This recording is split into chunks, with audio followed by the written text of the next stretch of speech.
தாயே, வழக்கமா பால் வச்ச உடனே வந்து குடிச்சிட்டு போயிடுவேன். இன்னைக்கே வரமாட்டேங்கிற. எனக்கு என்னமோ பயமா இருக்கு. நீ கோபம் கொண்டு சீறி எழுந்தா அதனால ஏற்படுற விளைவுகளை என்னால தாங்க முடியாதுமா. என்னால தாங்க முடியாது.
நாகராஜா, நீ ஏன் பதுங்குற?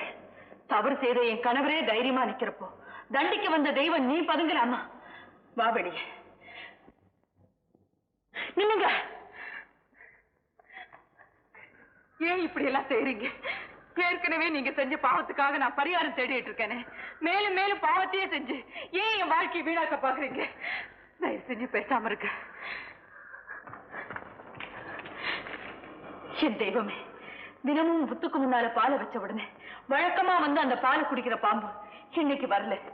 ஏன் ஏதுன்னு புரியாம தான் மன வருத்தத்தோட வீட்டுக்கு வந்தேன். ஆனா இப்ப புரிஞ்சுக்கிட்டேன். பசியோட இருக்கிற நீ இந்த பாலை குடிக்கணும் தான் அங்க புத்துல இருந்து வந்து அந்த பாம்பு பாலை குடிக்கல போல இருக்கு. இந்த பாலை குடிச்சு முதல்ல உன் பசி ஆத்திக்க. உன்னையே தெய்வமா கும்பிடுற உன் பக்த நான் சொல்றேன், பாலை குடி.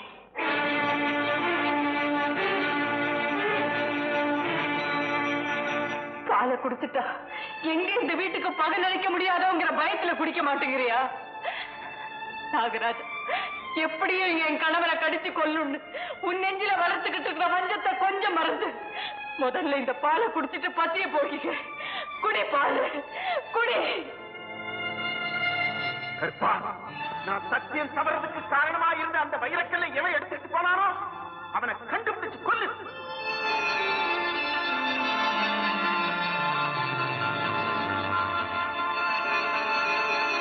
நில்லு. எங்க போற? ஏன் பாலை குடிக்க மாட்டேங்கிற? என் கணவரை பழிக்கு பழி வாங்க முடியாதுன்னு குடிக்க மாட்டேங்கிறியா? என் கணவரை கடிச்சு கொதுறது இல்ல அப்படி ஒரு வெறியா உனக்கு? என்ன அமங்கலி ஆக்குறதுல அப்படி ஒரு வேகமா உனக்கு? அரசு நன்று கொல்லுவான், தெய்வம் நின்று கொல்லுவாங்க. ஆனா நீ இன்னைக்கே கொல்லணும்னு ஒவ்வொரு நாள் அவரை தொடர்ந்து வந்து துடிப்ப நினைச்சா என் நெஞ்சே வெடிச்சிடும் போல இருக்கு. தெய்வத்துக்கு சமமான உனக்கே ஒரு சாதாரண மனுஷனுக்குள்ள பகை இருந்தா என் குறைய நான் யாருகிட்ட போய் சொல்லுவேன்? யாருகிட்ட போய் சொல்லுவேன்?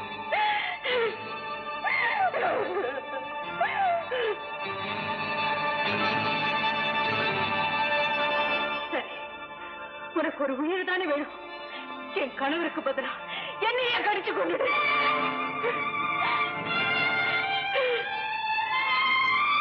பயங்கரம். புருஷனோட சுகுதுக்கத்துல பொண்டாட்டிக்கும் பங்கு இருக்கிறதா சொல்லுவாங்களே, அதே மாதிரி அவர் செஞ்ச பாவத்திலே எனக்கு பங்கு இருக்கிறதா நினைச்சு என்ன கொண்டுடு, அவரை விட்டுடு.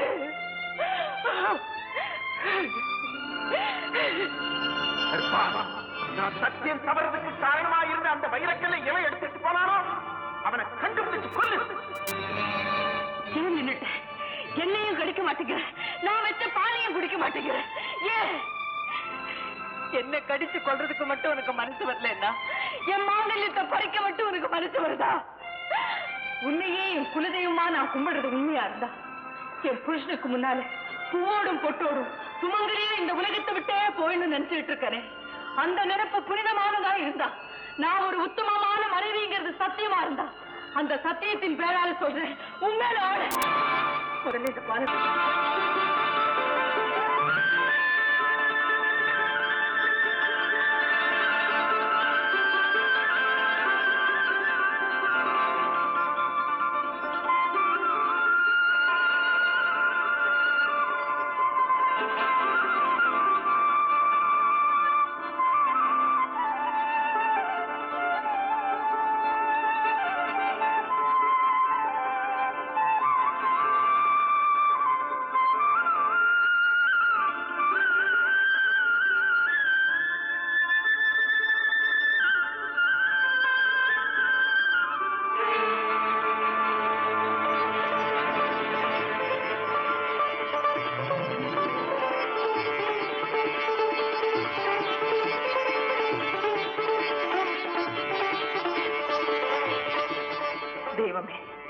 என் நெத்தியில இருக்க பொட்டு என்னன்னைக்கு நிலைச்சிருக்க. நான் மஞ்சள் குங்குமத்தோட மங்களகரமா வாழ என் மாங்கல்யத்துல நீயே இந்த குங்கும பொட்டை வச்சு மனதார ஆசீர்வாதம் செய்.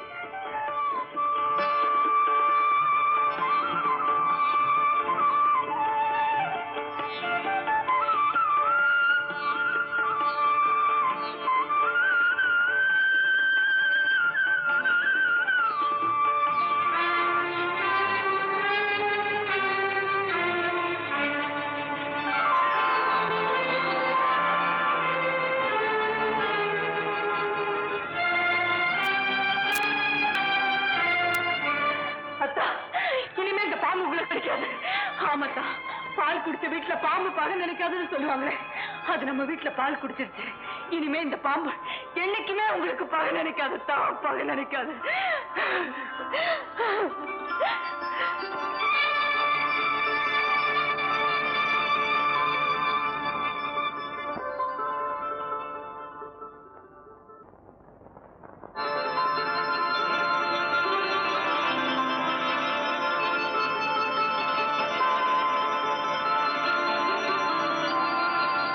தவறதுக்கு காரணமா இருந்த அந்த வைரக்கல்லை எவன் எடுத்துட்டு போனானோ அவனை கண்டுபிடிச்சு கொள்ளு. கொள்ளு. பால் குடிச்ச வீட்டுல பாம்பு பல நினைக்காதுன்னு சொல்லுவாங்க. இது நம்ம கால நேரமே இல்லாம போயிடும். காலமோ நேரமோ உன் கையிலயோ இல்ல என் கையிலயோ இல்லடி, அது மனுஷன் கையில இருந்தா மரியாதை குறைஞ்சிடும்னுதான் கடவுள் காலத்தையும் நேரத்தையும் தன் கையிலேயே வச்சுக்கிட்டு இருக்கான். எனக்கு அந்த காலமும் இல்ல, அந்த நேரமும் இன்னும் எனக்கு வாய்க்கல. அது வரட்டும், அப்புறம் பாத்துக்கலாம். முதல்ல ஏற்கனவே நிச்சயமா இருக்கிறபடி உனக்கும் கிட்டணனுக்கும் கண்ணால நடக்கட்டும், அப்புறம் என் கண்ணாலத்தை பத்தி பாத்துக்கலாம்.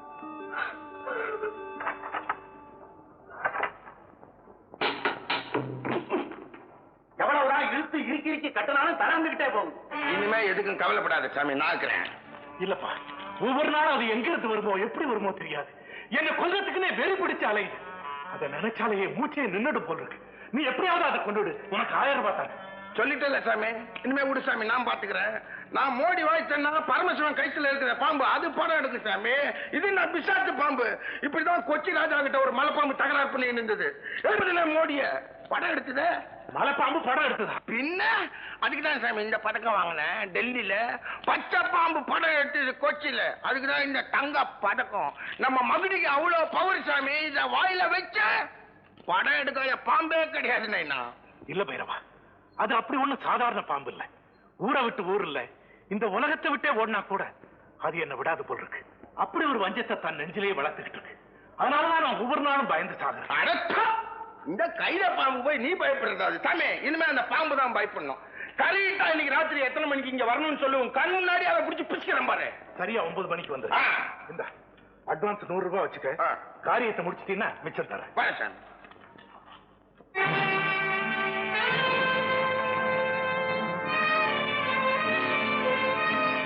இது உங்களுக்கே நல்லா இருக்கா? பாலை குடிச்ச பாம்பு பகை நினைக்காதுன்னு எவ்வளவோ சொல்லி கேட்க மாட்டேங்கிறீங்க. அது பகைய மறந்தாலும் நீங்க மறக்க மாட்டேங்கிறீங்களே. அது உங்களை கொல்லணும்னு அலையறதை விட நீங்க அதை கொல்லணும் அவசரப்படுற வரிதான் அதிகமா இருக்கு. சுனாமி, அர்த்தம் இல்லாம பேசாதே. அந்த பாம்பு பாலை குடிச்சிட்டு போயிருந்தா நான் கவலைப்பட்டிருக்க மாட்டேன். அது பாலை துப்பிட்டு போயிருக்கு. அப்பதான் நான் புரிஞ்சுக்கிட்டேன், அது என்ன கொல்றதுக்குன்னே வந்த பாம்பு. அது என்ன கொல்லாம விடாது. அது என்ன கொல்றதுக்கு முன்னாடி நான் அதை கொன்னுடும்.